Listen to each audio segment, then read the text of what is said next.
Yeah, Lord. हो गए तेरा? नहीं बना. Yes. Yes.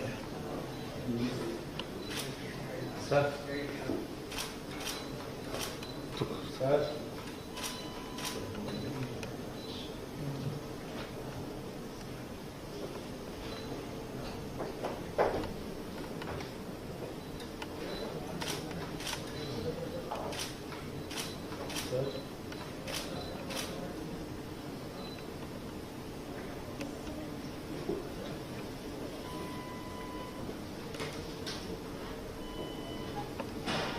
Token of appreciation from my office for you, Sharon.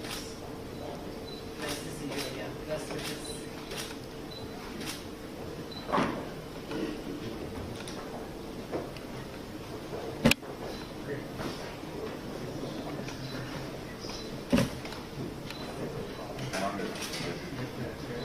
You also operate? Sir. The mighty F-18 over the Pacific.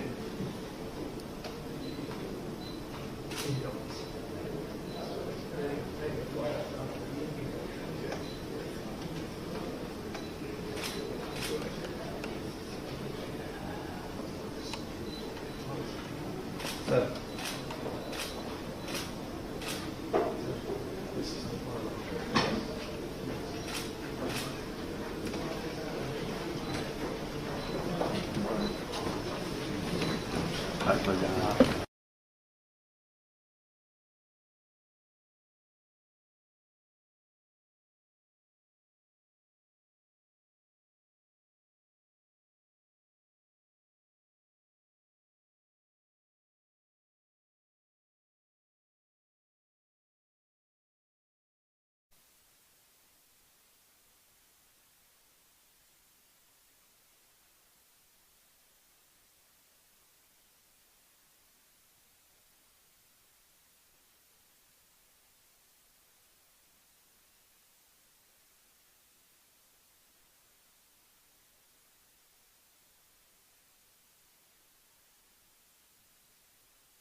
Yeah, Lord. हो गए तेरा? नहीं बना. Yes. Yes. Sir. Set.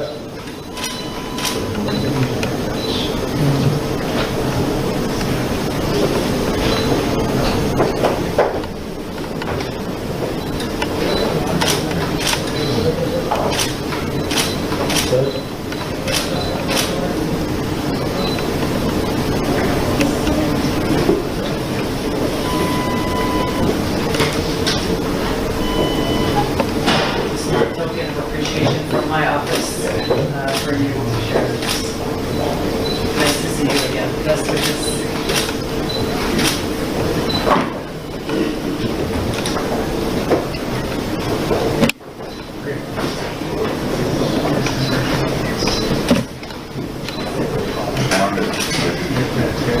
You also operate my favorite Canadian fighter. The mighty F-18 over the Pacific.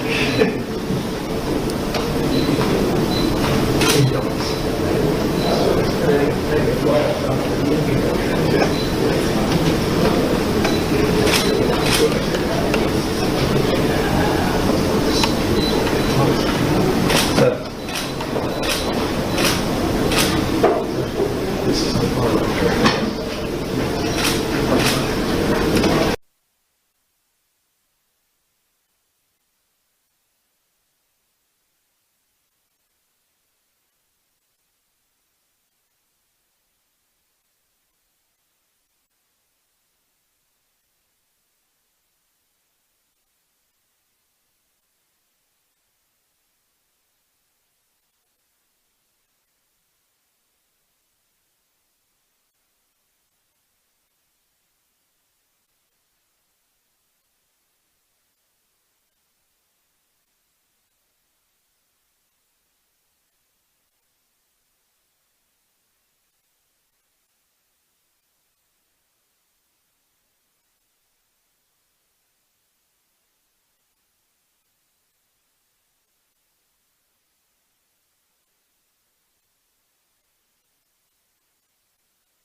Yeah, no. Okay, sir. Yes. Set. Set.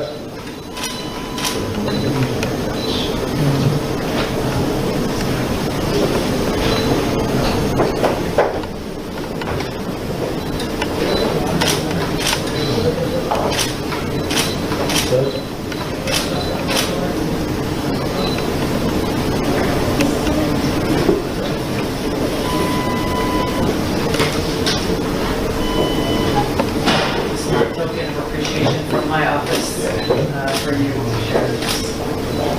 Nice to see you again. Best wishes.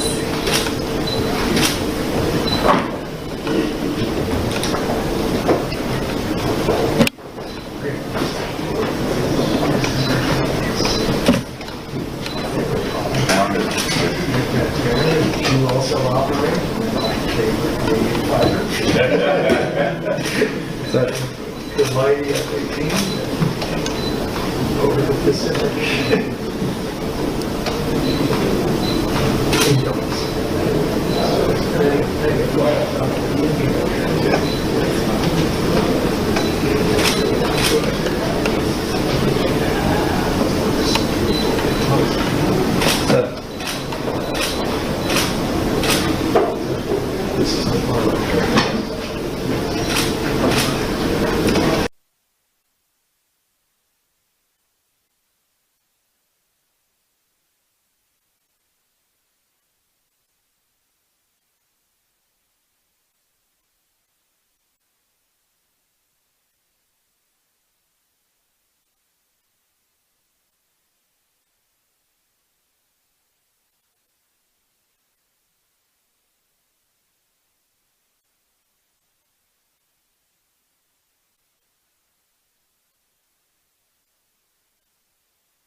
Yeah, no. Okay, sir. नहीं बना। Yes. Okay. Sir. Sir.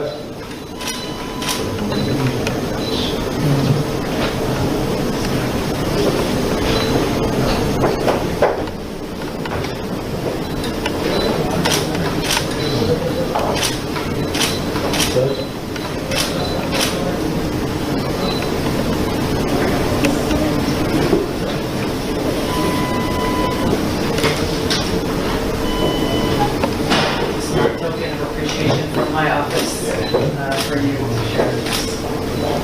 Nice to see you again. Best wishes.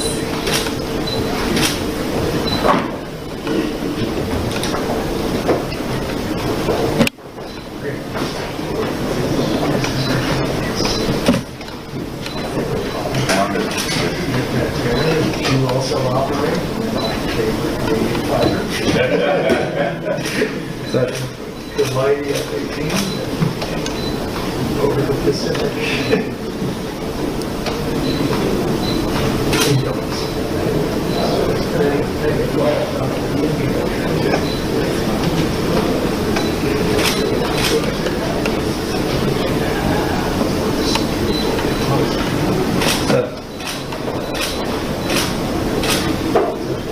This is the parliament.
Yeah, no.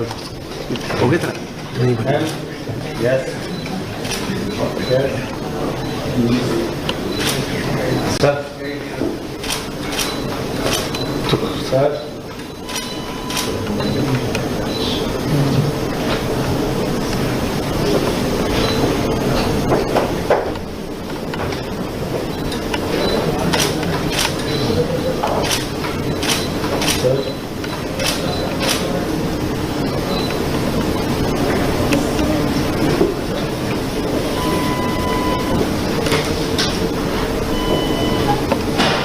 Token of appreciation from my office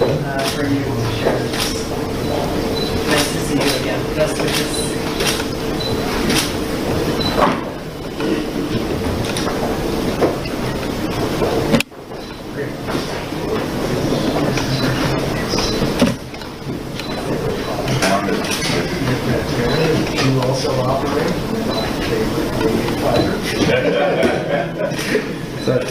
The mighty F-18 over the Pacific.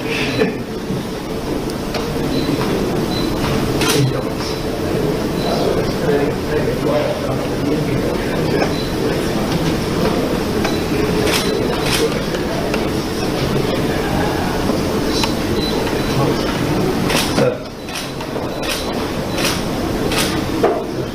This is the part.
Yeah, Lord. Okay, sir. Yes. Okay. Sir. Sir.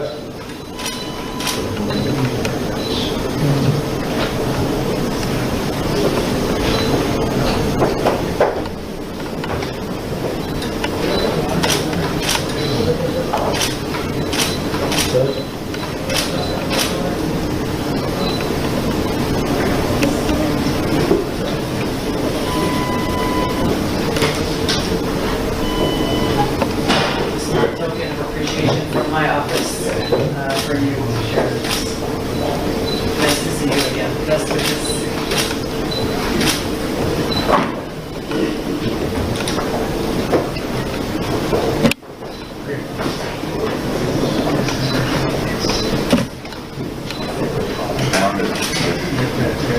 You also operate my favorite fighter. Sir. The mighty F-18 over the Pacific.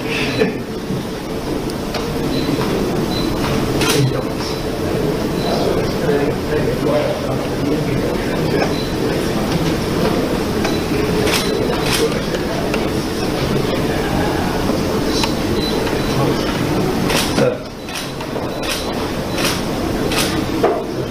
This is the part.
Yeah, no. Okay, sir.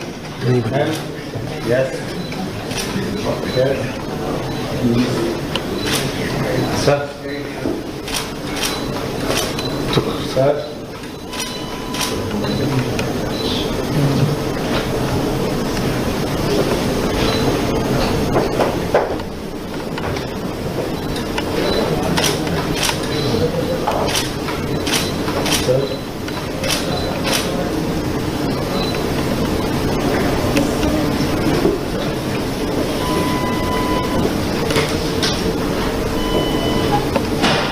Token of appreciation from my office for you to share this. Nice to see you again. Best wishes.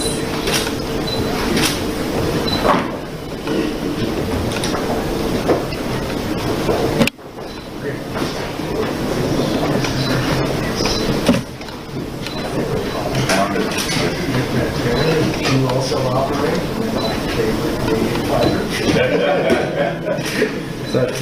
The mighty F-18 over the Pacific.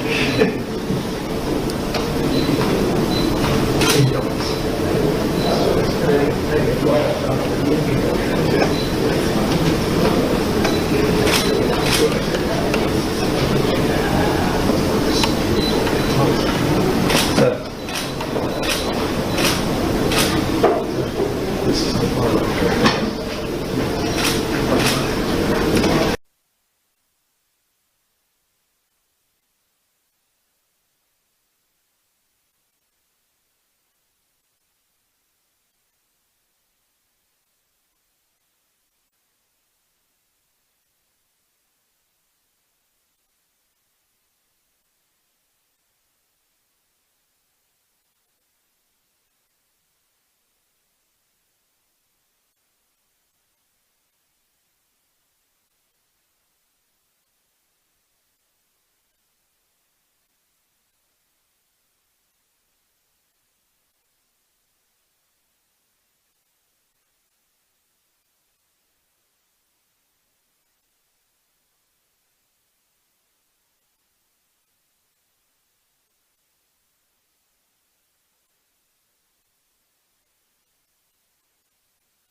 Yeah, no.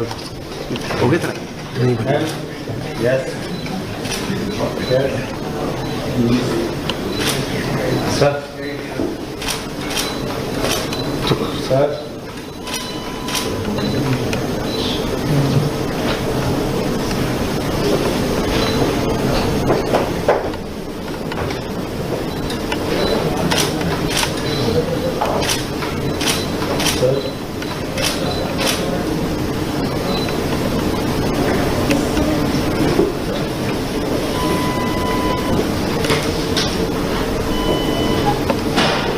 Token of appreciation from my office for you to share this. Nice to see you again. Best wishes.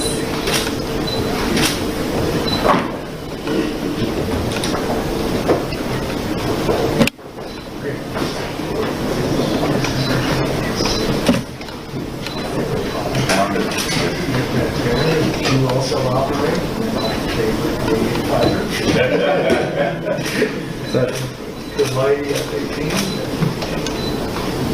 Pacific.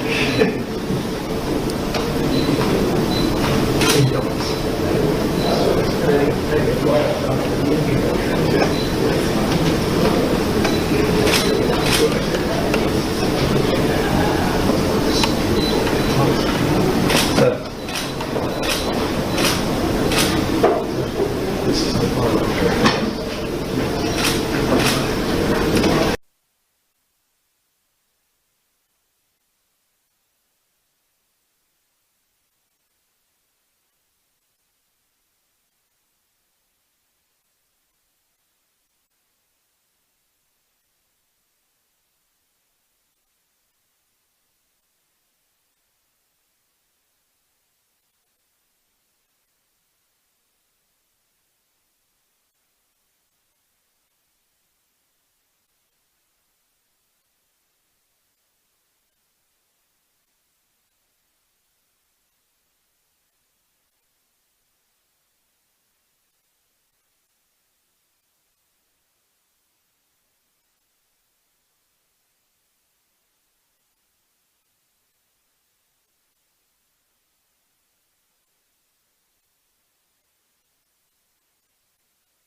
Yeah, no. Okay, sir. Yes. Okay. Sir. Sir.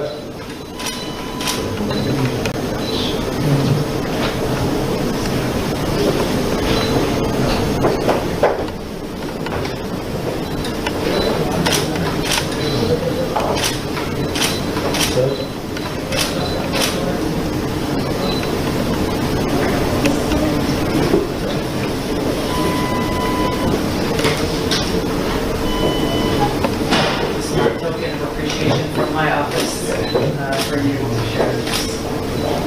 Nice to see you again. Best wishes.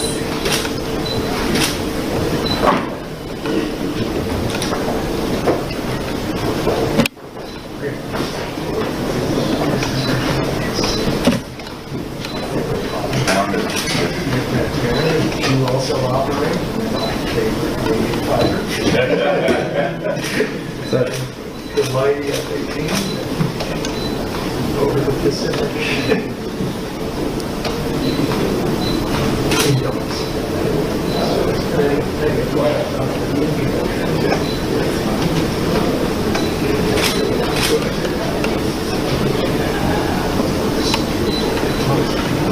Sir. This is the parliament.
Yeah, no. Okay, sir.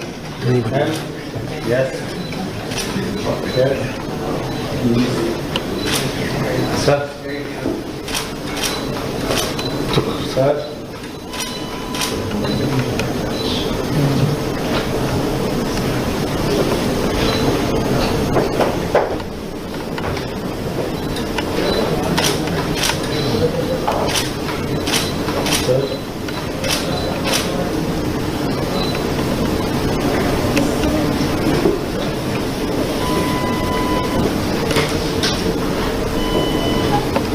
Small token of appreciation from my office for you to share this.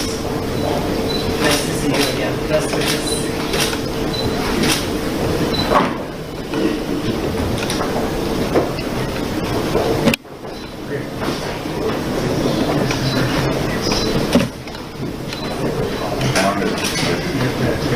You also operate my favorite Canadian fighter. Sir. The mighty F-18 over the Pacific.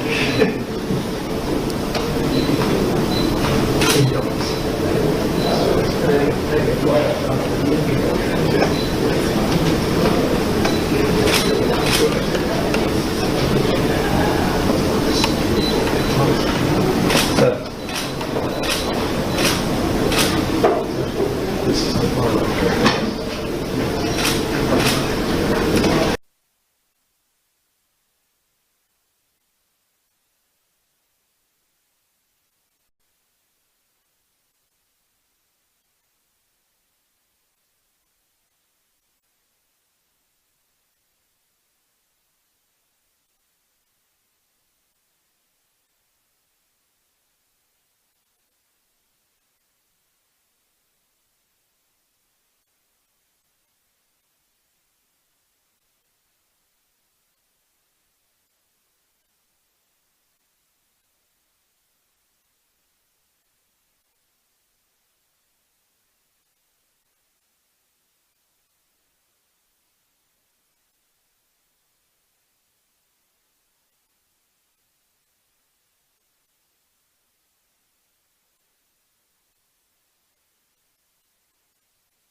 Yeah, no. Okay, sir.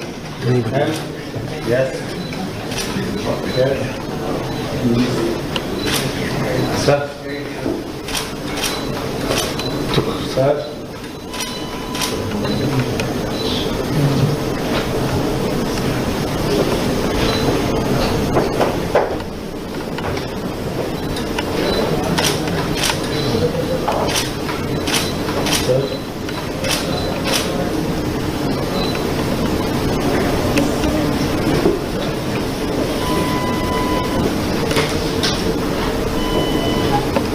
Small token of appreciation from my office for you to share this.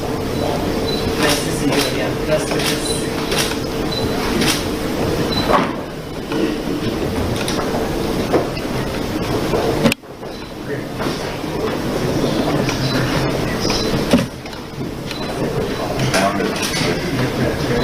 You also operate my favorite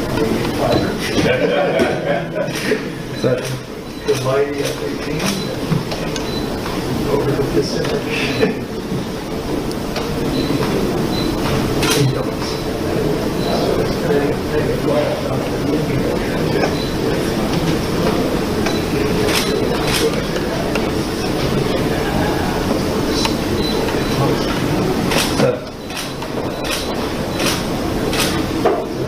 This is the parliament.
Yeah, Lord. Okay, sir. Yes. Sir. Sir.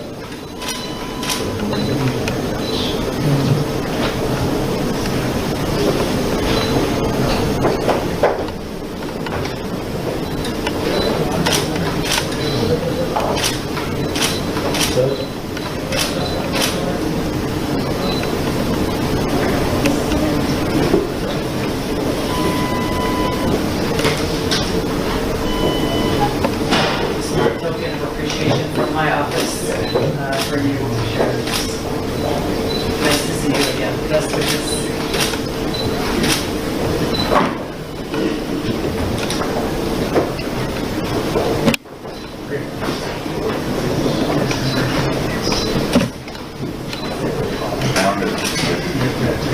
You also operate my favorite Canadian fighter. Sir. The mighty F-18 over the Pacific.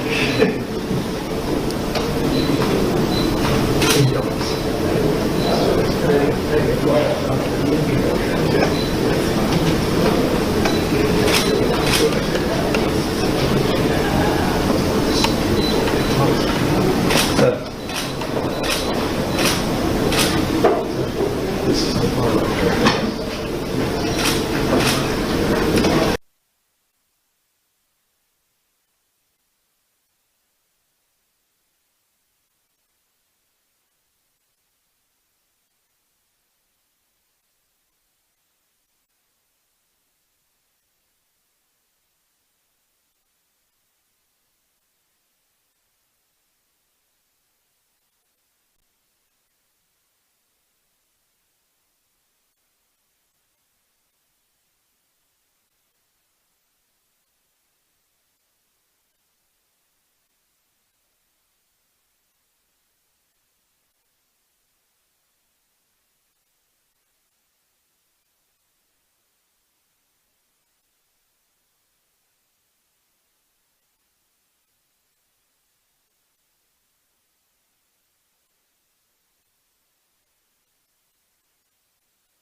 Yeah, no.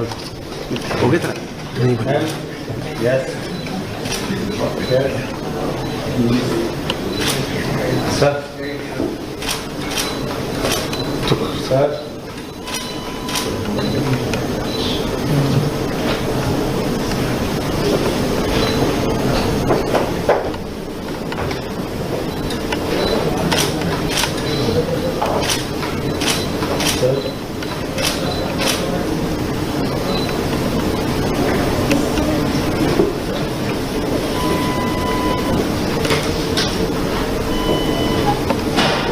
Token of appreciation from my office for you to share this.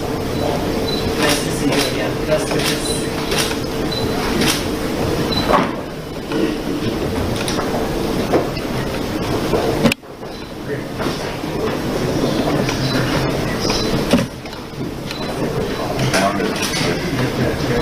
You also operate my favorite Canadian fighter. Sir. The mighty F-18 over the Pacific.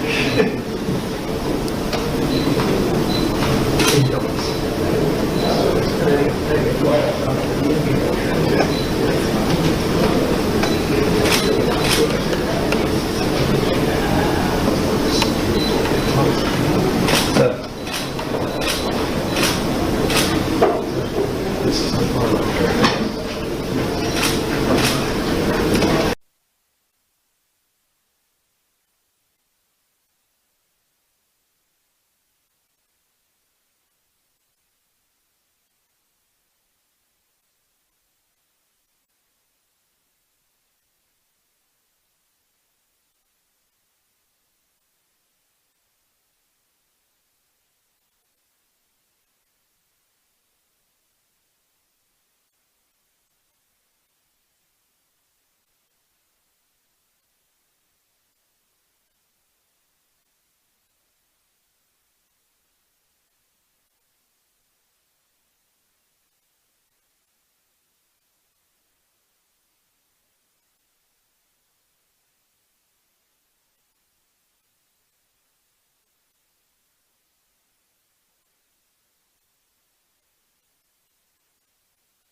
Come here, sexy little thing.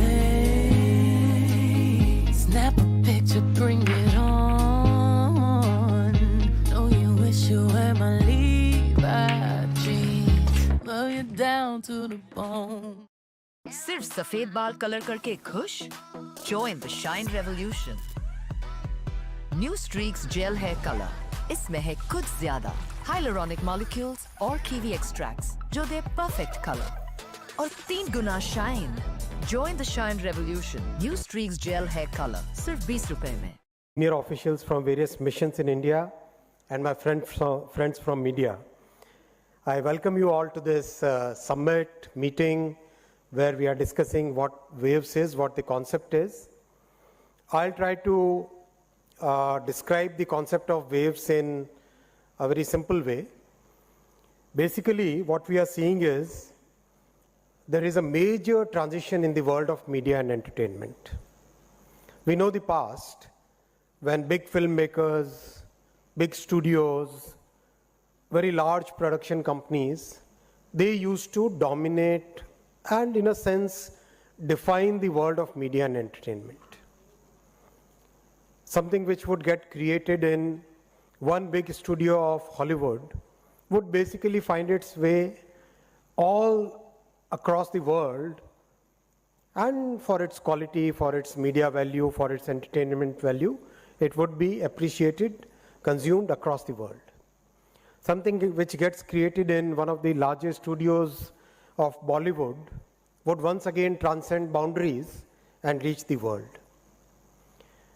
that world is changing in a very, very big way.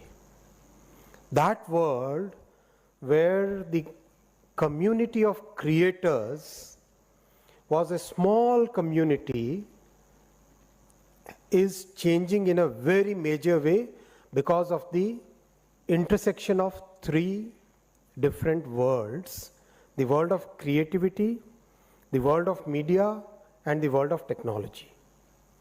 These three are today reaching a new level of convergence. And that convergence is visible today. There are YouTube creators who have followers in millions. Presidential candidates, they want to now do podcast with blah, blah, blah, right? So, I mean, that's the way things have changed. A small creator in a small village of Uttar Pradesh, in one of the northern states in India, creates a song which becomes so popular it gets more than 1 billion hits. World is rapidly changing. And we in India, we have a very unique position. We have a more than 1 billion people who have access to mobile phone. More than 640 million people use smartphones.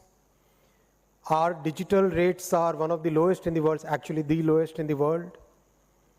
And people have adopted digitalization the way like a fish takes to water. Your digital payments, digital creativity, government using digital means everywhere. So we thought that why not we try a different approach. So that's where our Prime Minister gave us the vision. Can we look at this new world of creativity and technology and develop a concept where people from all over the world get a new platform, and that platform is basically for the new age creators, the creators who use technology and the creators who come from any walk of the life today. You don't need a large studio somewhere to be able to create something of very high value or very high entertainment value. That is the basic concept of Waves. And in this concept, we did a first experiment in 2024, where we invited the creators from across the country in India, and we gave them a nice award. We attracted about close to about 3,000 creators. And that was a very good first beginning. Then we developed this concept, and our first summit Waves will be held from 1st May to 4th May in Mumbai. And here we are inviting some of the biggest names from the technology world and the biggest names from the media and entertainment world. And we believe that a platform of this kind is actually needed in the world. And we believe that we are well placed to be the host of that platform. I'll give you multiple more reasons. How many of you saw The Lion King? Quite a few, right? Good film, nice movie, thoroughly good entertainment. 70% of that film was made in India. 70%. I can take some recent names. Old one, Jungle Book, of course, Avengers. Did anybody get a chance to see Natu Natu, RRR? Good movie. Very high on technology. RRR was done 100% in India, using complete, it's a classic mix of entertainment and technology. Classic mix. That's the new world. That's the reflection of new world. That's why we thought we'll make this platform. And I very humbly invite all of you to join this platform.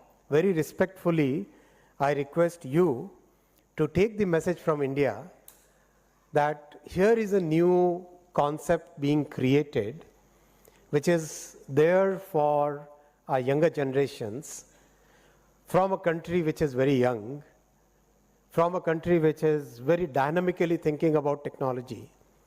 Come to Mumbai, be our guests, participate in this new world, look for multiple new opportunities. And this is just the beginning. If you are part of the beginning now, you get the chance to be a part of this journey throughout the coming years. And if you miss it this time, you'll be missing something really big. Welcome once and all once again. Thank you. Thank you very much, sir. New India certainly laying the foundation of new age media and the future media, the world media. And now we indeed once again are very, very honored to have with us Honorable Chief Minister of Maharashtra, Shri Devendra Fadnavis ji, requesting sir to share his thoughts.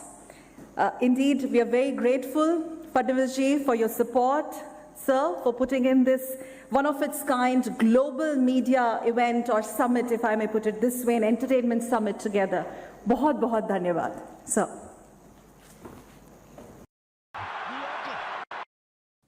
This Wi-Fi. Time to act. Bad connection ruining your game night. Switch to a smarter Wi-Fi.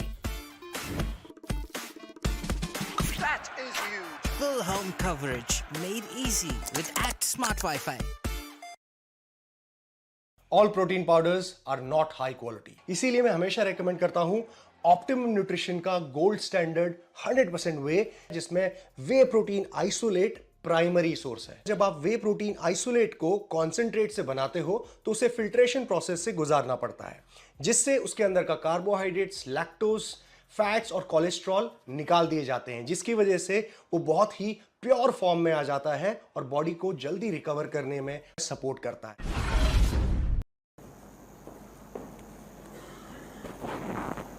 Good evening and namaskar. Honorable Minister for External Affairs, Shri S. Jaishankar ji, Honorable Minister for INB, Shri Ashwini Vaishnaw ji, Honorable Minister of State for INB, Shri L. Murugan ji, Shri Sanjay Jaju ji, all the members of diplomatic community, excellencies, dear friends. It is absolutely a privilege to be here today at this important session on the global media dialogue under the broader framework of Waves 2025. As we stand at the confluence of technology, culture, and creativity, this platform represents a vital step towards shaping the future of media and entertainment on a global scale. I would like to begin by extending my heartfelt thanks to the Government of India and especially to our Honorable Prime Minister Shri Narendra Modi ji and our INB Minister Shri Ashwini Vaishnaw ji for entrusting Maharashtra with the opportunity to host the final leg of Waves 2025 in Mumbai. We are truly honored to welcome the world to our vibrant city and to be part of this significant initiative. Maharashtra, and particularly Mumbai, is the perfect backdrop for this prestigious event. The city that never sleeps. Its roads are not just paved with gold dust, but also with the stardust. Mumbai is also the financial, commercial, and entertainment capital of India, embodies the spirit of storytelling, creativity, and innovation, values that align seamlessly with the objectives of Waves 2025. India has always been a land of storytellers. From ancient oral traditions to modern digital era, our stories have shaped cultures and influenced societies. As our Honorable Prime Minister Shri Narendra Modi ji envisions, India's media and entertainment industry is poised to be a global leader driving innovation, fostering collaborations, and strengthening cultural diplomacy. India's media and entertainment sector is on a strong growth trajectory with global industry valued at approximately 2.96 trillion USD in 2024, and India's M&E market expected to reach USD 50 billion by 2029. As of end of 2023, India has nearly 60 OTT platforms, surpassing Southeast Asian nations and developed markets like UK, Japan, South Korea, and Australia. Investment in local entertainment, including scripted, unscripted, and sports programming, has been robust, reaching USD 5.8 billion in 2023. Looking ahead, India's online video industry alone has the potential to attract USD 17 billion in investments over the next 5 years, significantly boosting the country's creative economy. Maharashtra has been at the heart of India's creative economy, contributing significantly to the country's GDP through films, television, digital content, animation, and gaming. Mumbai, the city of dreams, has nurtured generations of filmmakers, artists, and creative professionals. As you all are aware, Maharashtra is home to famous production studios like Dadasaheb Phalke Chitranagari, Filmistan Studio, Mehboob Studio, and film institutes like the Film and Television Institute of India and Whistling Wood International. With a significant part of India's film production happening in Mumbai and a thriving ecosystem of OTT platforms, animation studios, and gaming startups, Maharashtra stands as a prominent hub of global storytelling. We take immense pride in being the home to Bollywood, Marathi cinema, and a growing independent film and digital media sector that continues to make a mark on the international stage. Today's session on global media dialogue is an essential part of Waves 2025. It is more than a conversation, it is a movement that brings together policymakers, media professionals, and creative minds to discuss the evolving role of media in economic growth, technological advancement, and social transformation. The global media dialogue aims to enhance international collaboration by establishing international media collaboration network.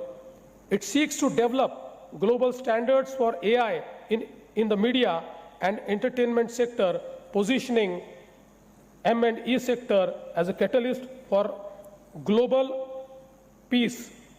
This initiative will support emerging creators, foster cultural exchanges, and promote responsible policies and practices that contribute to the betterment of mankind.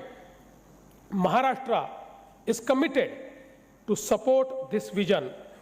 Our government is actively working towards creating policies that encourage investment in the media and the entertainment industry, facilitate ease of doing business, and provide world-class infrastructure to filmmakers and digital content creators. This session offers an unparalleled opportunity for global media leaders to forge the partnership. And I must say that Mumbai is ready to host the world. We are excited to witness discussions, innovations, the strategic alliances that will define the future of global media landscape. As we engage in these dialogues, let us ensure that media continues to to be a force for good, one that informs, educates, and inspires. With this, I extend my deepest appreciation to the Ministry of External Affairs, the Ministry of Information and Broadcasting, and all the organizers of Waves 2025, and would once again like to express my heartfelt gratitude to Honorable Prime Minister Ji and Honorable Ashwini Vaishnaw Ji. Maharashtra remains committed to fostering creativity, innovation, and global cooperation in media and entertainment. We look forward to welcoming you all to Mumbai in May, where together we will shape the narratives of tomorrow. Thank you. Jai Hind. बहुत-बहुत धन्यवाद sir. जैसा कि आपने बताया, as you reiterated, Waves 2025 summit is poised to transcend borders, draw international collaborations on content, production, technology, etc., by bringing in the best minds and media practices under one roof, helmed by India, and where Mumbai of Maharashtra, sir, will take the center stage. And now we are very grateful once again, sir, to have with us today Honorable External Affairs Minister of India, Dr. Jaishankar, for taking out time and gracing this event. It's my privilege to invite you for this very much awaited special address at Waves 2025, this first session. Ladies and gentlemen, please put your hands together for Honorable Minister of External Affairs, Dr. S. Jaishankar. Sir, over to you.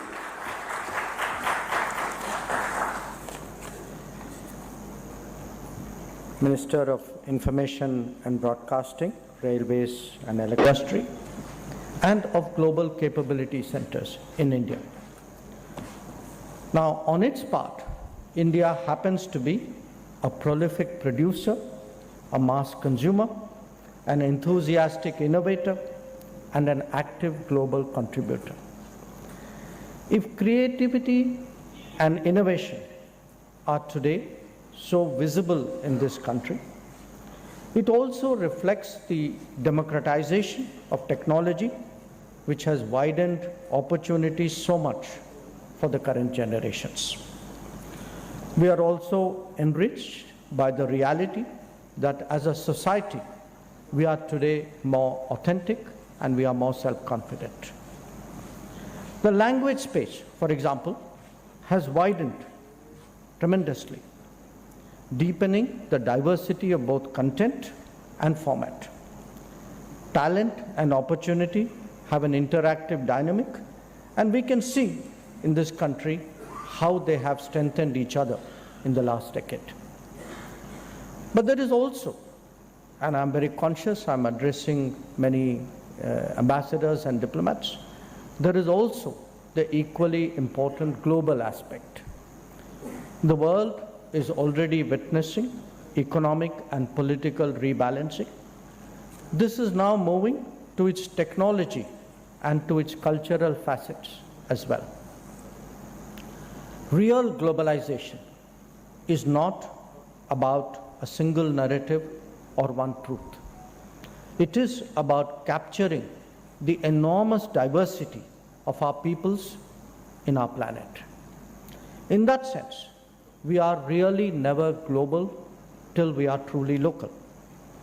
It is this sentiment of mutual respect and the give and take associated with that approach that draws us together.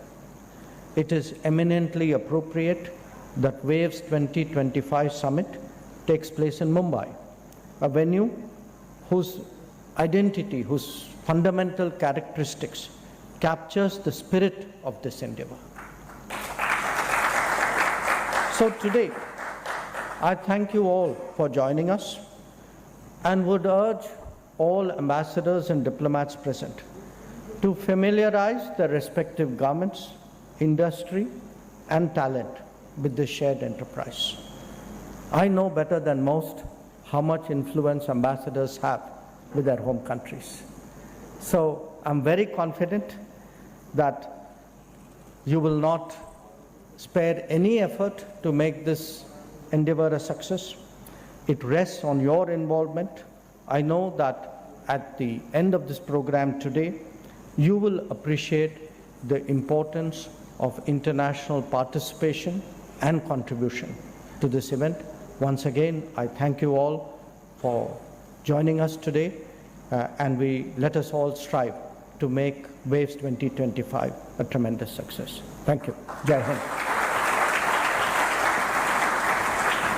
Thank you very much, sir. As reiterated by you, this WAVE Summit will definitely shape the contours of the future of global media and entertainment sector, and we are really looking forward to these collaborations, goal setting and shared vision. Thank you. And now for the closing remarks, I now invite Honorable Minister of State, Ministry of Information and Broadcasting and Parliamentary Affairs, Dr. L. Muruganji, to propose vote of thanks. Ladies and gentlemen, please put your hands together. Thank you. Sir.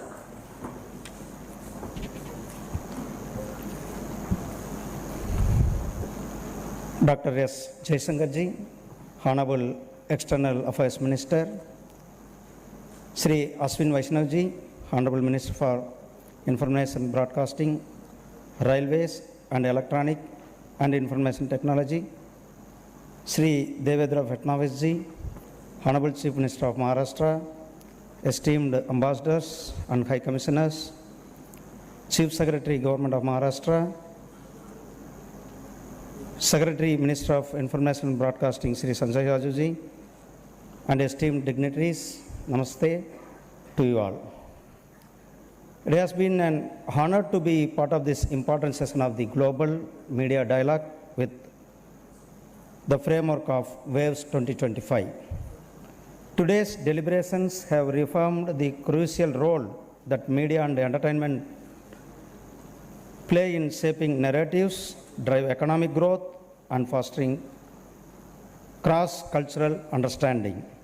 This dialogue underscores the importance of global cooperation in ensuring that the media industry remains inclusive, responsive, and innovative in an ever-evolving digital age. As the media landscape transcends borders, it's imperative to build frameworks that promote ethical storytelling, sustainable business practices, and technological advancements that bring of entertainment has always held special importance. They define the self-perception, the self-image of a society, of a region, or even of an era.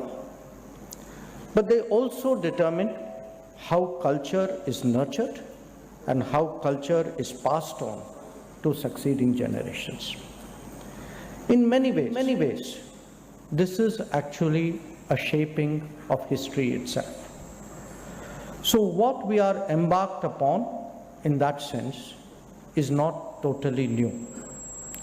But the manner in which we proceed, by harnessing the advancements of technology and applying its latest tools, that is what is different. Prime Minister Modi often speaks about development through the harmonization of tradition and technology. What we say, Vikas bhi, Virasat bhi. And this is an important example of that endeavor, of that thinking.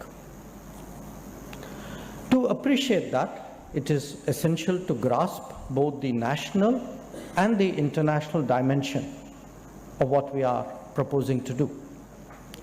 Waves represents the coming together of cinema, of the digital world, of content revolution, of the IT industry, and of global capability centers in India. Now, on its part, India happens to be a prolific producer, a mass consumer, an enthusiastic innovator, and an active global contributor. If creativity and innovation are today so visible in this country, it also reflects the democratization of technology, which has widened opportunities so much for the current generations. We are also enriched by the reality that as a society, we are today more authentic and we are more self-confident. The language space, for example, has widened tremendously, deepening the diversity of both content and format. Talent and opportunity have an interactive dynamic, and we can see in this country how they have strengthened each other in the last decade. But there is also, and I'm very conscious, I'm addressing many ambassadors and diplomats, there is also the equally important global aspect. The world is already witnessing economic and political rebalancing. This is now moving to its technology and to its cultural facets as well. Real globalization is not about a single narrative or one truth. It is about capturing the enormous diversity of our peoples in our planet. In that sense, we are really never global till we are truly local. It is this sentiment of mutual respect and the give and take associated with that approach that draws us together. It is eminently appropriate that WAVE's 2025 summit takes place in Mumbai, a venue whose identity, whose fundamental characteristics captures the spirit of this endeavor. So today, I thank you all for joining us and would urge all ambassadors and diplomats present to familiarize their respective governments, industry, and talent with this shared enterprise. I know better than most how much influence ambassadors have with their home countries. So I'm very confident that you will not spare any effort to make this endeavor a success. It rests on your involvement. I know that at the end of this program today, you will appreciate the importance of international participation and contribution to this event. Once again, I thank you all for joining us today, and let us all strive to make WAVES 2025 a tremendous success. Thank you. Jai Hind. The ring of entertainment has always held special importance. They define the self-perception, the self-image of a society, of a region, or even of an era. But they also determine how culture is nurtured and how culture is passed on to succeeding generations. In many ways, this is actually a shaping of history itself. So what we are embarked upon in that sense is not totally new.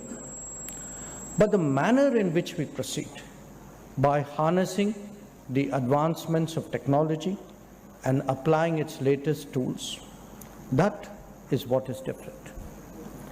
Prime Minister Modi often speaks about development through the harmonization of tradition and technology. What we say, Vikas bhi, Virasat bhi. And this is an important example of that endeavor, of that thinking. To appreciate that, it is essential to grasp both the national and the international dimension of what we are proposing to do. WAVES represents the coming together of cinema, of the digital world, of content revolution, of the IT industry, and of global capability centers in India. Now, on its part, India happens to be a prolific producer, a mass consumer, an enthusiastic innovator, and an active global contributor. If creativity and innovation are today so visible in this country, it also reflects the democratization of technology, which has widened opportunities so much for the current generations. We are also enriched by the reality that as a society, we are today more authentic and we are more self-confident. The language space, for example, has widened tremendously, deepening the diversity of both content and format. Talent and opportunity have an interactive dynamic, and we can see in this country how they have strengthened each other in the last decade. But there is also, and I'm very conscious, I'm addressing many ambassadors and diplomats, there is also the equally important global aspect. The world is already witnessing economic and political rebalancing. This is now moving to its technology and to its cultural facets as well. Real globalization is not about a single narrative or one truth.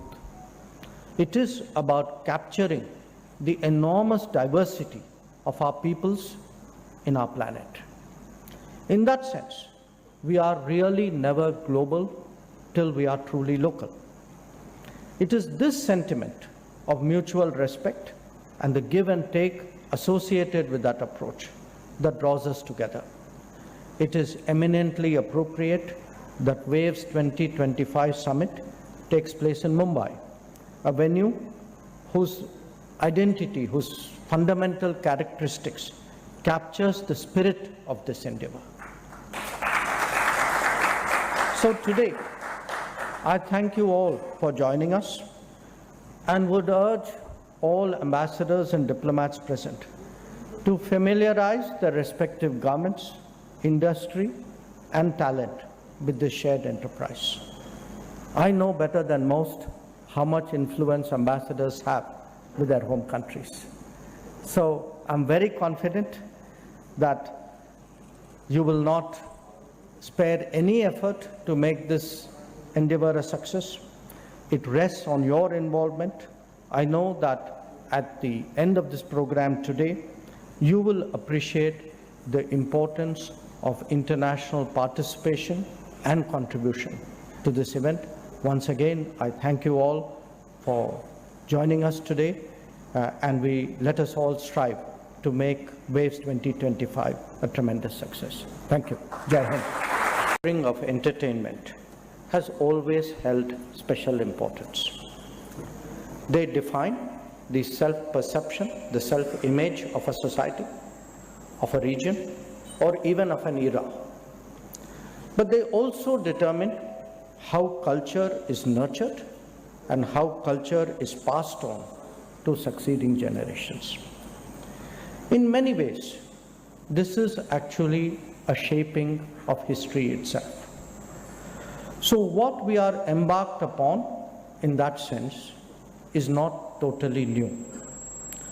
But the manner in which we proceed, by harnessing the advancements of technology and applying its latest tools, that is what is different. Prime Minister Modi often speaks about development through the harmonization of tradition and technology. What we say, Vikas bhi, Virasat bhi. And this is an important example of that endeavor, of that thinking. To appreciate that, it is essential to grasp both the national and the international dimension of what we are proposing to do. WAVES represents the coming together of cinema, of the digital world, of content revolution, of the IT industry, and of global capability centers in India. Now, on its part, India happens to be a prolific producer, a mass consumer, an enthusiastic innovator, and an active global contributor. If creativity and innovation are today so visible in this country, it also reflects the democratization of technology, which has widened opportunities so much for the current generations.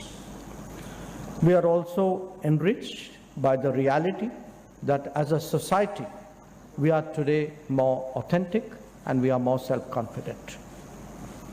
The language space, for example, has widened tremendously, deepening the diversity of both content and format. talent and opportunity have an interactive dynamic, and we can see in this country how they have strengthened each other in the last decade. But there is also, and I'm very conscious, I'm addressing many ambassadors and diplomats, there is also the equally important global aspect. The world is already witnessing economic and political rebalancing. This is now moving to its technology and to its cultural facets as well. Real globalization is not about a single narrative or one truth. It is about capturing the enormous diversity of our peoples in our planet. In that sense, we are really never global till we are truly local. It is this sentiment of mutual respect and the give and take associated with that approach that draws us together. It is eminently appropriate that WAVE's 2025 summit takes place in Mumbai, a venue whose identity, whose fundamental characteristics captures the spirit of this endeavor. So today, I thank you all for joining us and would urge all ambassadors and diplomats present to familiarize their respective governments, industry, and talent with this shared enterprise. I know better than most how much influence ambassadors have with their home countries. So I'm very confident that you will not spare any effort to make this endeavor a success. It rests on your involvement. I know that at the end of this program today, you will appreciate the importance of international participation and contribution to this event. Once again, I thank you all for joining us today, and let us all strive to make WAVES 2025 a tremendous success. Thank you. Jai Hind.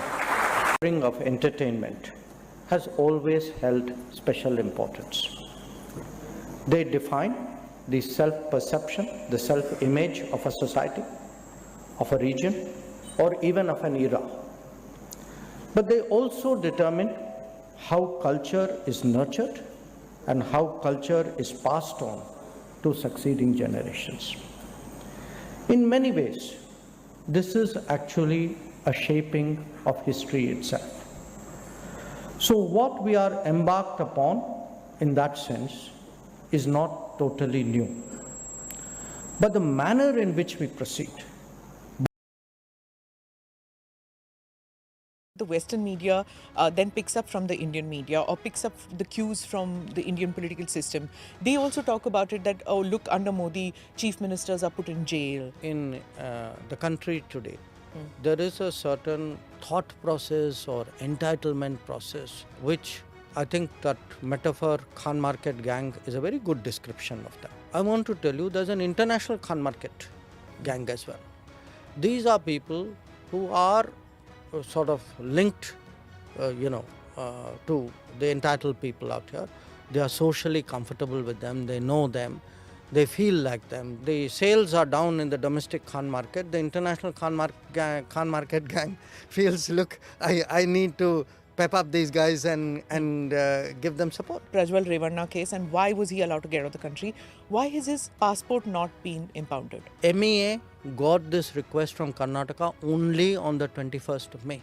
People were saying a lot of things to the press. I don't know about how other governments, state governments or otherwise function. We, at least in MEA, function as per the law. The opposition says it's going to be Dakshin mein saaf and Uttar mein half. For us, it would be Dakshin mein double, and for the opposition, I would say Uttar mein even more trouble. Whether it is Mr. Rahul Gandhi or Mr. Kharge, they keep saying that the reservation issue is extremely important because Modi government has no respect for the constitution. Constitution does not provide faith-based reservation. You are actually implementing and advancing faith-based reservations, and then you say, I have respect for constitution. This is against the constitution. 80 odd amendments to the constitution were done by whom? By the Congress party.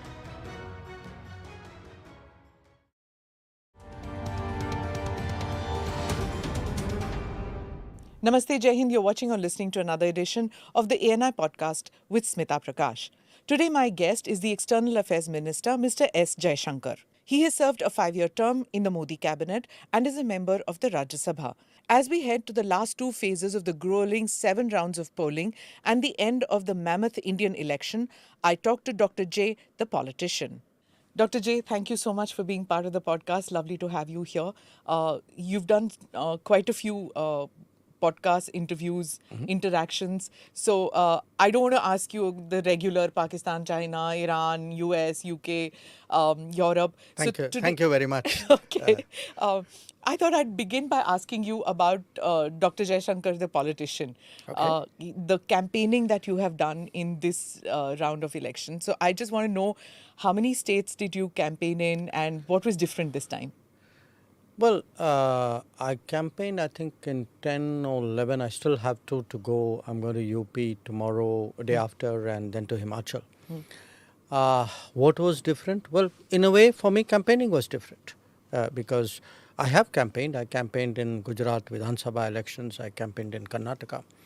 But general elections is something very different. So it's one thing to be a voter, to be a very interested voter.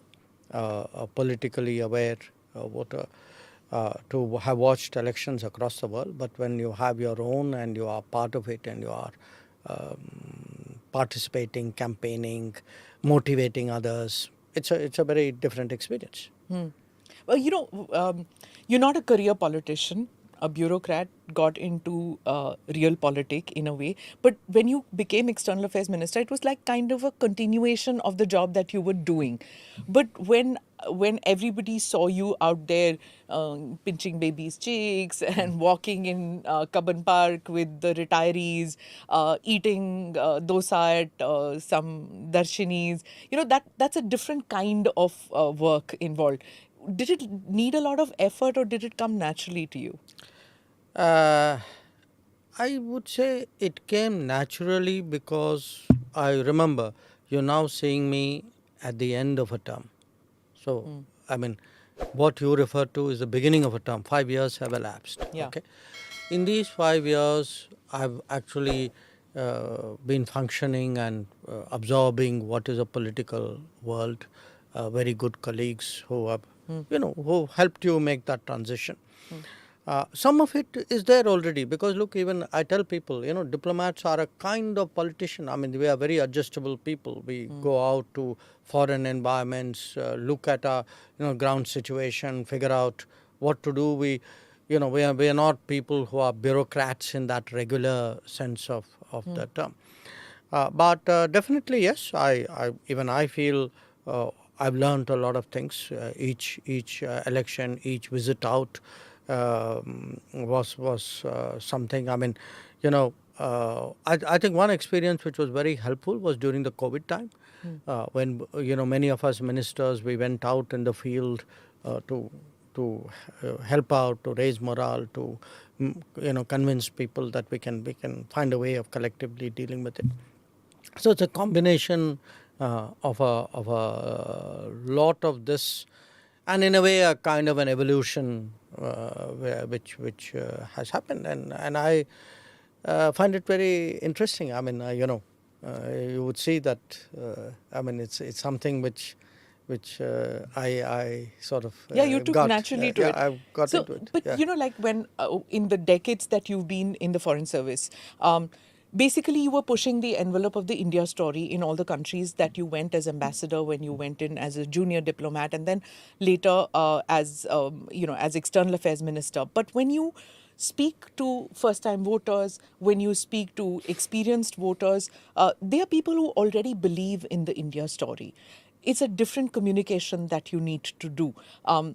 What was your message to the young voters, to first-time voters, to even preteens? I saw you at the Delhi Tamil School also talking about Chabahar, and I was quite amazed that youngsters are interested in Iran. They brought it up. Yeah, they brought it up. Yes. So I was wondering, how did the conversations come up in these places?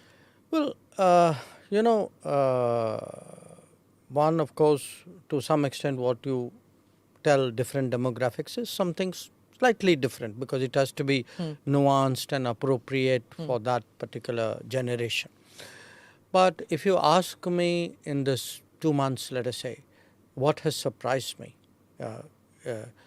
I'm actually very impressed by the extent of interest today in foreign policy and in the country's international standing across the country. I'm not talking Delhi, Mumbai, Calcutta. I'm talking Bikaner, Dharwar, Sambalpur, Amritsar. I mean, these are sort of really examples to you, of what would not be metropolitan cities. Okay, Amritsar may be closer to it, where today there is an enormous interest. I mean, very often, yes, I've been, to a lot of these, the orthodox way of campaigning, when you go for the nomination, you go with the candidate, you're on a truck, you're mixing with people, all of that is there. But generally what happens, there's always a request there saying, please speak.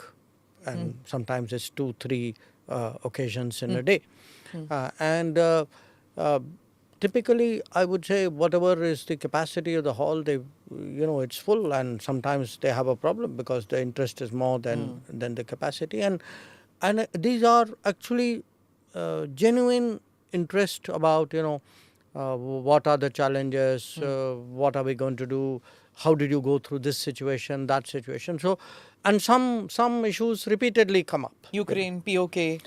I would say my experience, number one, would be the whole Ukraine rescue operation. There's huge interest, today. And by the way, not just interest. I've had at least 3 occasions where somebody from the audience who was either themselves a person who came out of Ukraine or was a family member of, came up and said, look, I would like to come up there and thank you and thank Prime Minister. Okay. I would say Ukraine was, for me, the most frequently asked question. The second would be the whole Russia oil issue. How do you stand up to pressure? The third, I would say, to some extent, yes, POK would be issue. I actually was taken aback because I find the UN Security Council issue coming up. It's not something I would have readily imagined sitting in Delhi. But clearly people see that very much as a matter of national prestige, of pride, of what is today possible. What do they ask you? That ab tak kyun nahi hua? Or ya agle term mein aap karoge? Ya why do they blame the bureaucracy or the political dispensation? They feel it's something we should strive for. They want an informed look.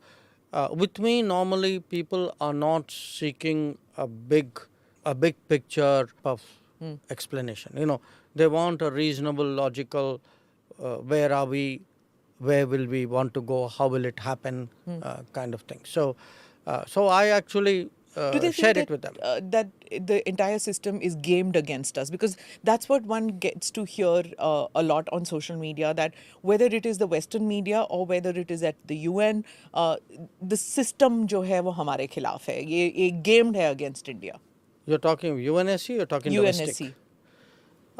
In UNSC, they do understand today that we have to make our presence felt. We have to push back. As I said, the most frequently asked question is the Ukraine war and the whole rescue operation. But the second is that oil issue. And they do feel, they share that sentiment that Western countries were unreasonable in their expectation, that they were phasing out their own buys out of Russia and demanding that we, a much lower income country, terminate it, and then we all go into the Middle East where they will actually outcompete us, and basically, we will end up with the short end of the stick.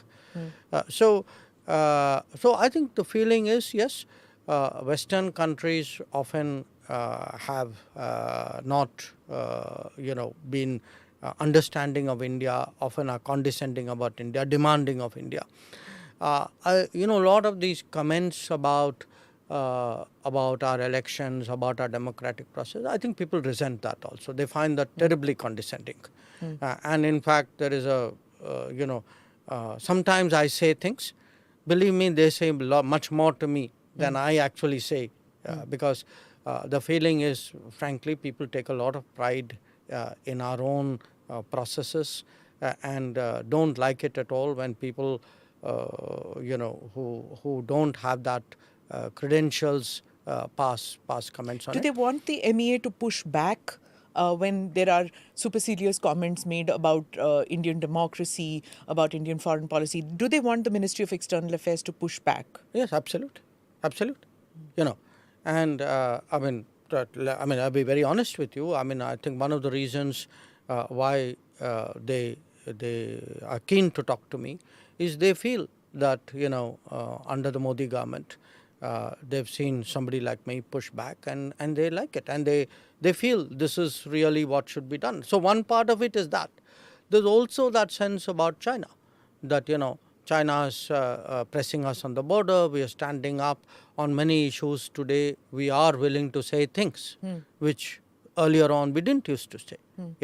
Let us say giving protection to the to terrorists from UN sanctions. That kind of stuff. So it's not. It's, I would say, an overall confidence in the country, in the country's prospects, where we are going, and that we don't need to bend and we don't need to kind of look down in front of the world. And when you stand up straight and strong, they like it. That's what they want you to do. That's the kind of government they want. Not be apologetic on any issue, right? Accept mistakes, but not be apologetic, sure, right? Absolutely. Right. The other thing I've noticed is that people keep asking you about what is it like to work with Mr. Modi? What is the, how does he work? How many hours do you work? And those kind of questions also come your way. Yes. More than many other politicians, I've seen that you get asked this almost in every interaction that I've seen.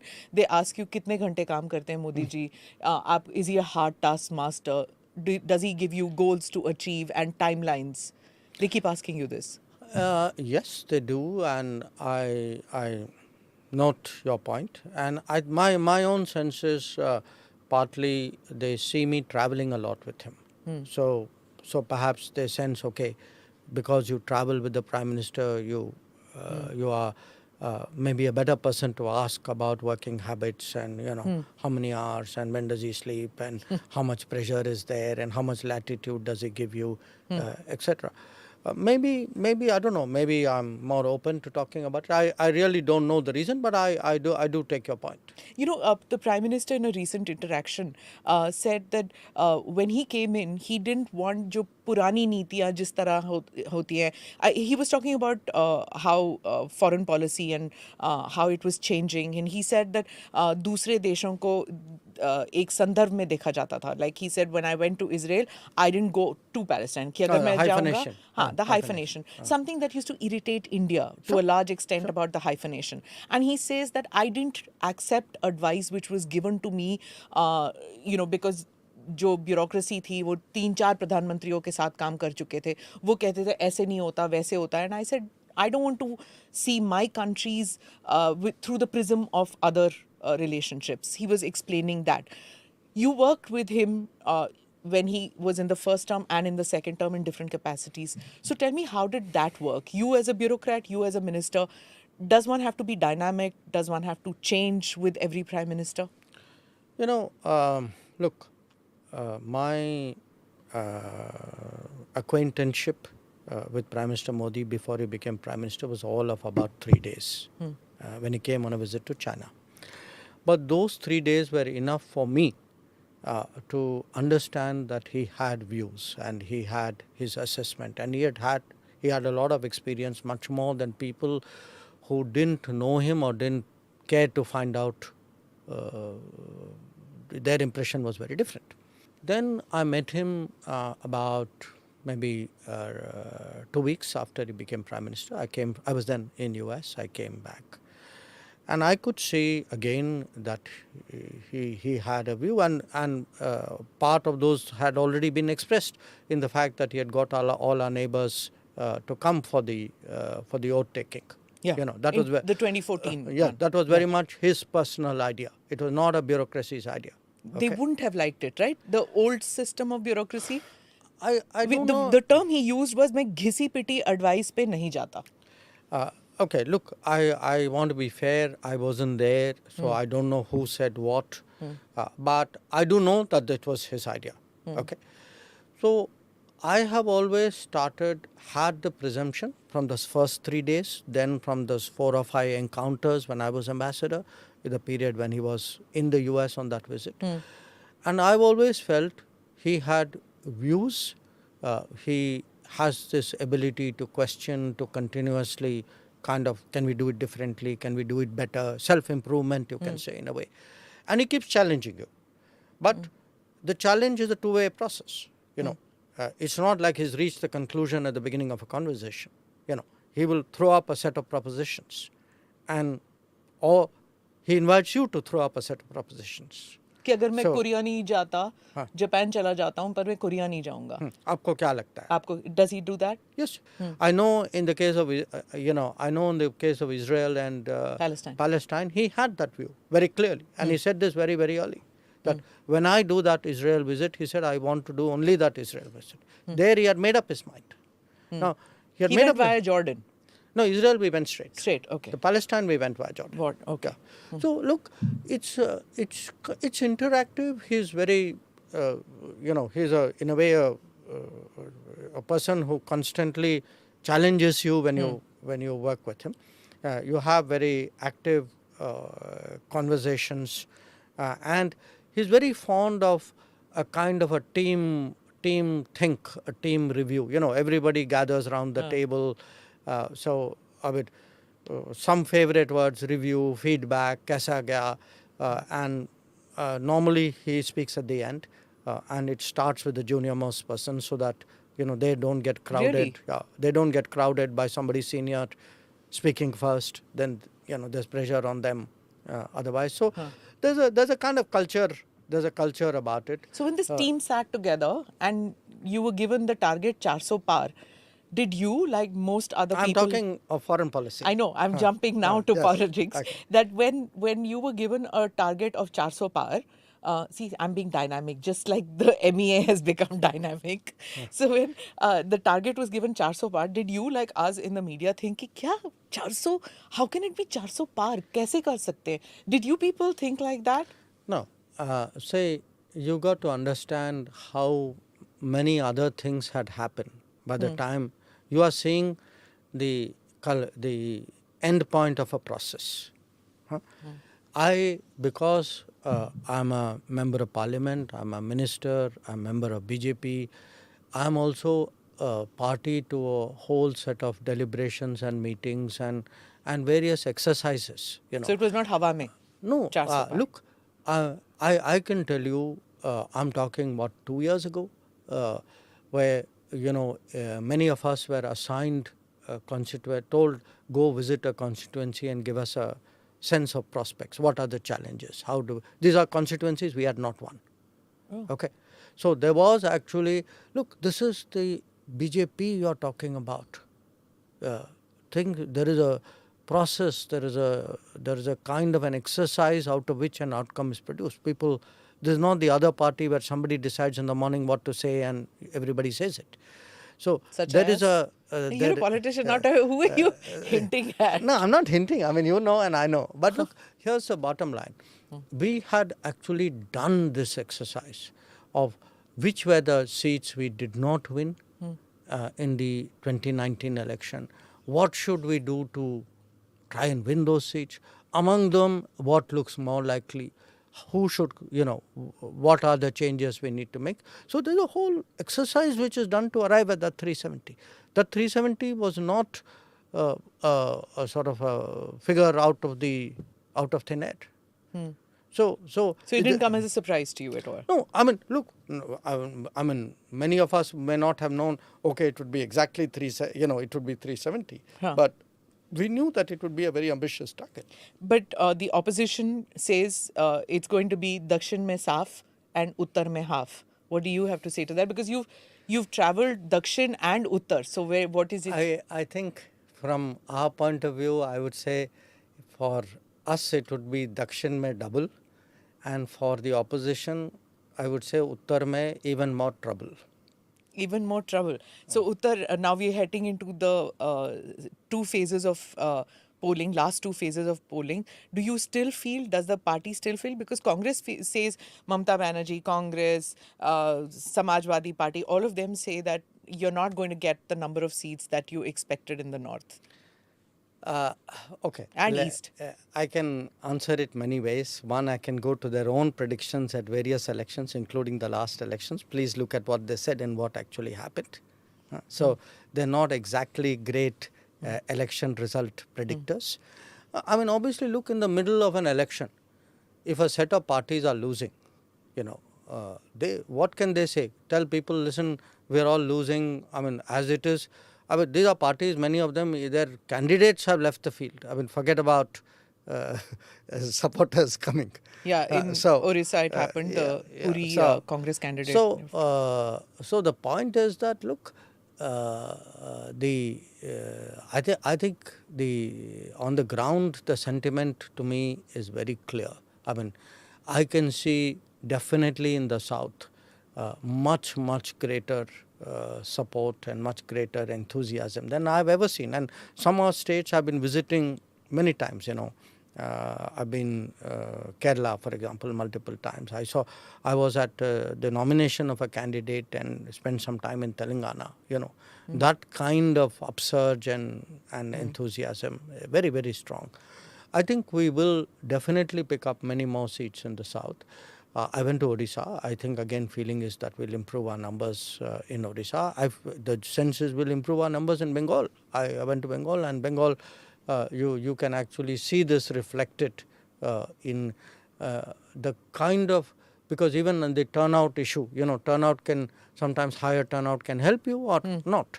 But we feel very confident that in Bengal, in Odisha, in Telangana, Tamil Nadu, Kerala will pick up what's it, UP. So look, if anybody who sits with the numbers, I think there is a calculation out there. Now, you spoke about Bengal. Mamata Banerjee has, in every campaign speech, says that if the BJP comes to power, you mean? Okay. It's going to be the last election in this country because Modi ji is going to be the dictator who's going to end all elections. That's one thing. The second thing she has said is she has refused to accept the Calcutta High Court order on OBCs. The third thing that she says is that she warns people not to sign up for the CAA. She says don't sign that document because forget citizenship, there will be discrimination against you. I think the first one is ludicrous. I mean, this is... we've seen, this is a country where democratic traditions run deep. You have a party today which has a very strong democratic ethos. You have a prime minister who's very proud of being the prime minister of the biggest, oldest and greatest democracy in the world. I mean, we pride ourselves today on our democratic credentials. So if we are doing very well in the democratic process, I mean, why would we have any doubts about it? It is, in fact, this is a loser's argument. Okay. I mean, the very fact she is making the argument itself shows that she knows what the results are going to be on June 4th. Regarding the High Court judgment, that whole issue, look, one, of course, what she says to me is extraordinary. I mean, if a court gives a verdict, I mean, we have all been at the receiving end of verdicts of courts. You don't say to the court, I will not obey what you say. You say, okay, I will appeal to some higher court if that option is open to you. But no, an administrative authority does not defy a judicial pronouncement. That's not the way democracy functions. So, I mean, here you are talking of future of democracy. I mean, first, please practice democracy. And this, defying a court is not a way of practicing a democracy. The third issue, look, on CA, I think it's a straightforward issue. I mean, we have created a faster pathway for people who needed that, who have a claim to that, and definitely we feel this is the way of normalizing them.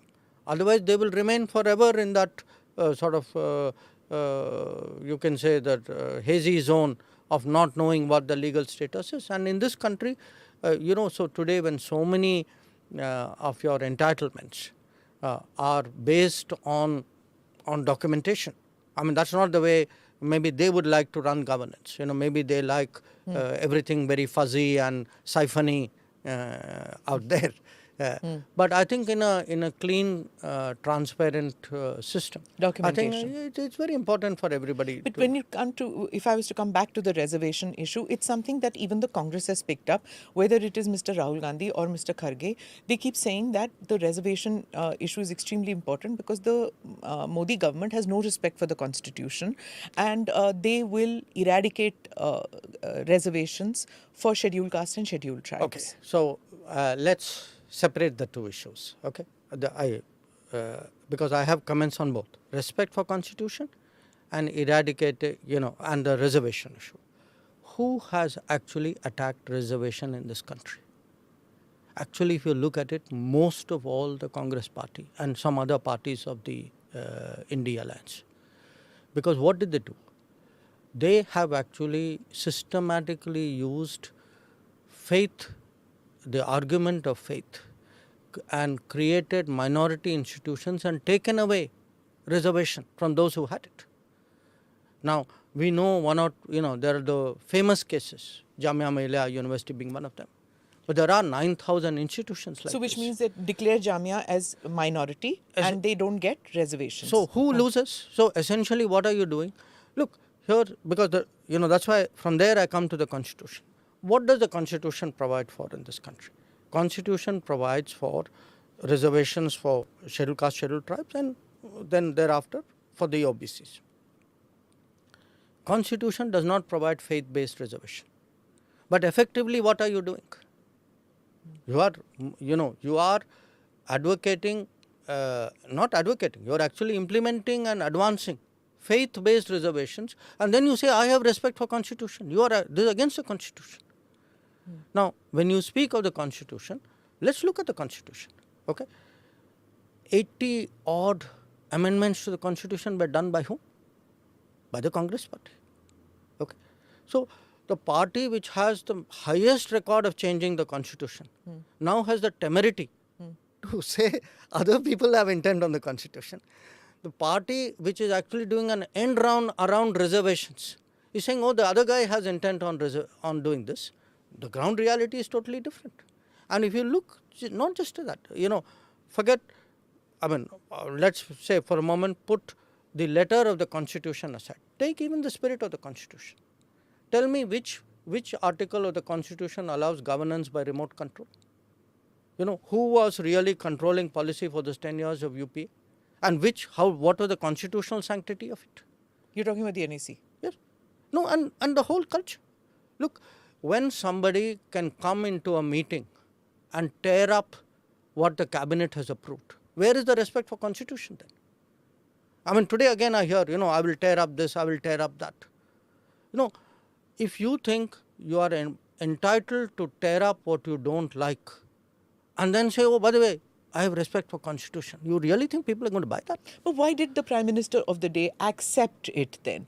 This is what I'm trying to say, is that it's easy for him to say it because whatever he says, whatever Rahul Gandhi says is done when his party is in power. Because Smita, that was the culture of that party. That is still the culture of that party. So when you talk about democracy, we go back now to Mamta. Where is the democracy if there is a inheritance system of a party? Where the culture of the party is that the lineage will determine what is the power. So, to my mind, the Parivarvad is fundamentally anti-democratic. And if you look at the parties of the India alliance, them, SP, SAPA, DMK, what unites them? Parivarvad. And Parivarvad is fundamentally against democracy. Isn't this something, I mean, look at America. You have the Bushes, you have the Kennedys. Isn't this something that's there everywhere? Japan, everywhere you have. No. Look, to some extent, I'm not saying we are the only country with Parivarvad, but in many other cases, the Parivar member, the next generation, has to go through a certain process. Yeah. George Bush did not hand it over to George W. Bush. See, there's a difference. Yeah. You went through a primary, you contested against other people, you won some, you lost some. Through those hanging things, chads and those things happen. Yeah. So look, we cannot rationalize, we cannot say Parivarvad happens everywhere in the world. I agree, it may happen in other countries. Okay, others may have their drawbacks. That doesn't mean it makes it good in this country. Okay. But here's my point. If you look at respect for constitution, because let's go through the issues you have listed out. You look at respect for constitution. A party which has 80 plus amendments to the constitution, whose own governance practices shows disrespect for constitution, which has actually done clever end runs around the constitution, has no grounds for today talking about respect for constitution. Secondly, on reservation, a party which has systematically taken away reservation from SC, ST and OBC and given it to its vote bank, has no face to talk about reservation. And third, a party and a set of parties here who actually have done this parent to next gen handing over the baton. I mean, for them to talk about democracy, I think is thick. But this is also something that the Western media then picks up from the Indian media or picks up the cues from the Indian political system. They also talk about it that, oh, look, under Modi, chief ministers are put in jail. Okay. Again, let me dissect your issue. Western media.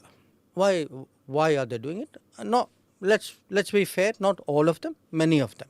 Okay. See, there is in the country today, there is a certain, I would say, thought process or entitlement process, which I think that metaphor Khan Market gang is a very good description of them. Okay. Now, you may or may not realize it. I want to tell you there's an international Khan Market gang as well. These are people who are sort of linked, to the entitled people out here. They are socially comfortable with them. They know them. They feel like them. They advance similar viewpoints. They are essentially a kind of a elitist left-lib thought process. So there's a symbiotic relationship between the two. So I think when the sales are down in the domestic Khan market, the international Khan market gang feels, look, I need to pep up these guys and give them support. And you can actually see that. You can actually see which stories they play up, how do they slant things.